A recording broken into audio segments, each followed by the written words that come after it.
Welcome back to our channel, and thank you for tuning in and thank you for supporting us.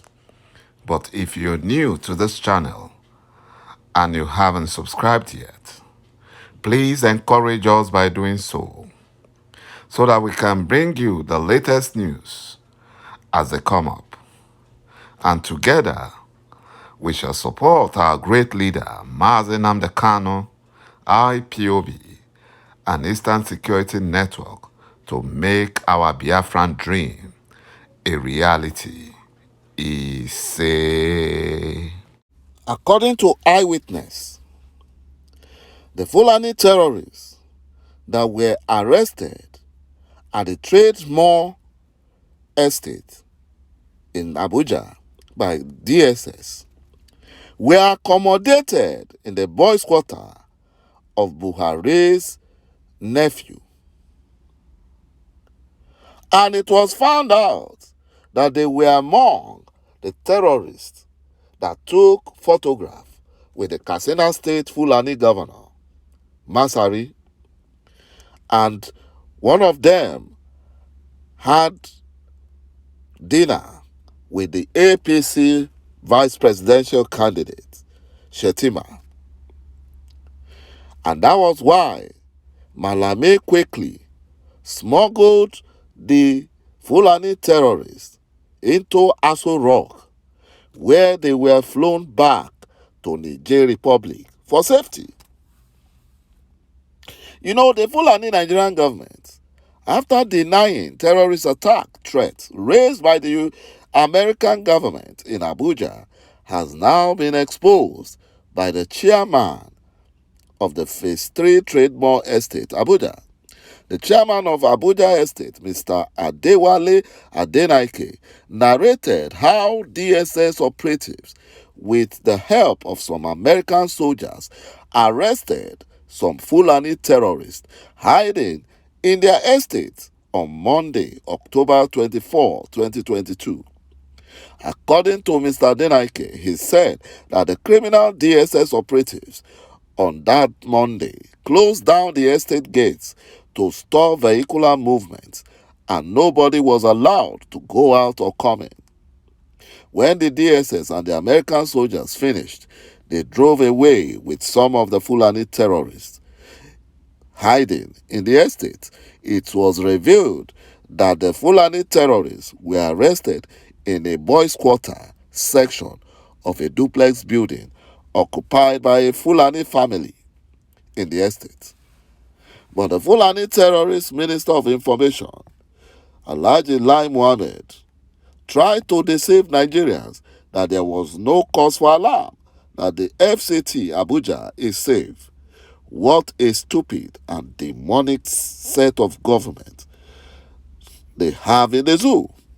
When the Fulani Nigerian jihadist government is ready to fight insecurity and not fight the people, the security problem will be solved. The Fulani Nigerian terrorist government hurriedly kidnapped Mazi Nnamdi Kanu, an extraordinary rendition from Kenya to Nigeria, and kept him illegally in a solitary confinement detention, while they released Boko Haram terrorists from prison and then integrate them into the Nigerian military. And the Fulani Nigerian government refused to go after foreign Fulani terrorists kidnapping and killing Nigerians. My brothers and my sisters, don't be deceived. The Fulani terrorists that we have today is the Nigerian government that have been sympathetic to the Fulani terrorists, Boko Haram terrorists, and Islamic State, and very harsh on freedom fighters and peaceful protesters. If Tinubu, the Fulani evil political party APC's presidential flag bearer, could plot the removal of a working Lagos State governor, Governor Ambode, in 2019, just because Ambode refused to pay Tinubu 50 billion naira and $5 million monthly, then,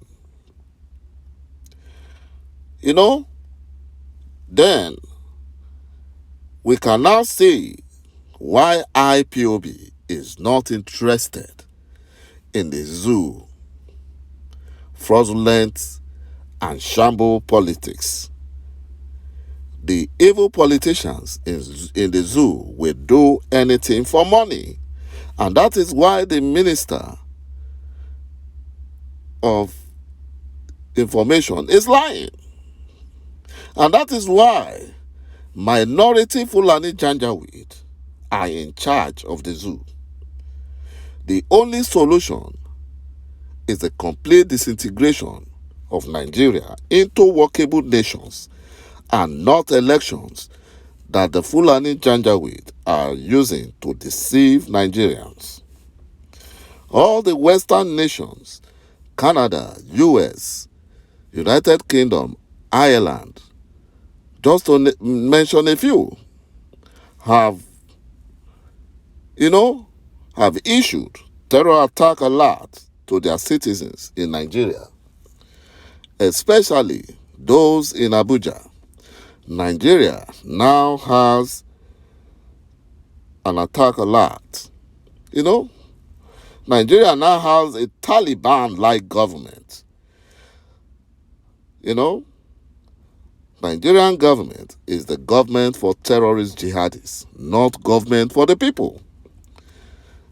Buhari impostor is the terrorist in chief.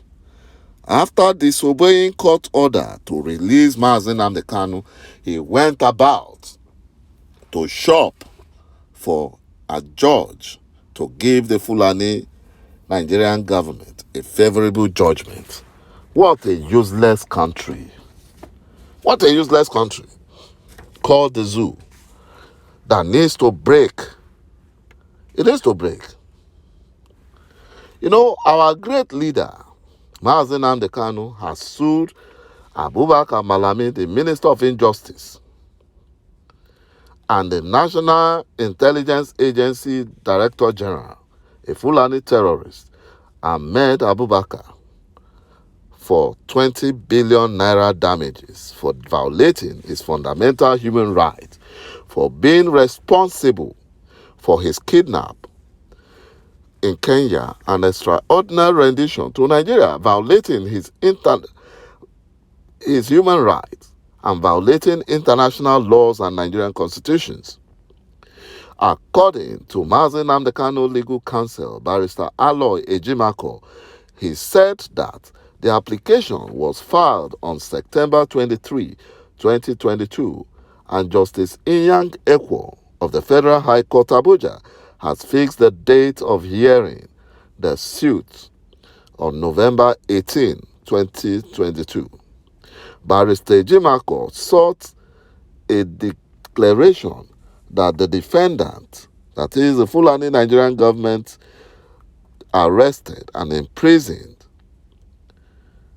Mazi Nnamdi Kanu at a location in Kenya and then subsequently imprisoned Mazi Nnamdi Kanu in the aircraft that conveyed him from Kenya to Nigeria, which amounts to false arrest and false imprisonment.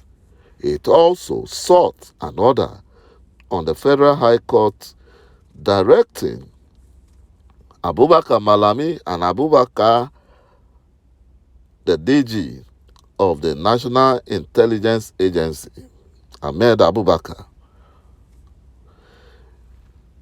to separately write and deliver to Mazi Nnamdi Kanu an unreserved personal letter of apology, unpublished full page in 2 Nigerian newspapers of national circulation.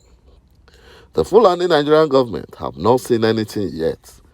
By the time Mazi Nnamdi Kanu's legal team are through with them, they will regret all their evil actions championed by Abubakar Malami and Ahmed Abubakar. They can be going on to shop for judges, giving them favorable judgments, but they will fail. They know that they will fail at the Supreme Court. What they want to do is they just want to delay the case. They will pressure Supreme Court, not to hear the case they filed against Mazi Nnamdi Kanu. Now that they got a favorable judgment of stay of execution, that's what they plan. But all their plans will fail because Çụ̀kwuokikeābịàmà will set Mazi Nnamdi Kanu free himself.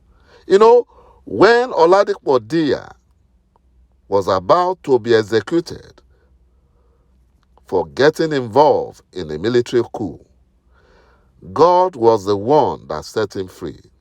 He took the life of General Abacha in order to save General Diya's life. The Fulani Janjaweed are playing with Çụ̀kwuokikeābịàmà.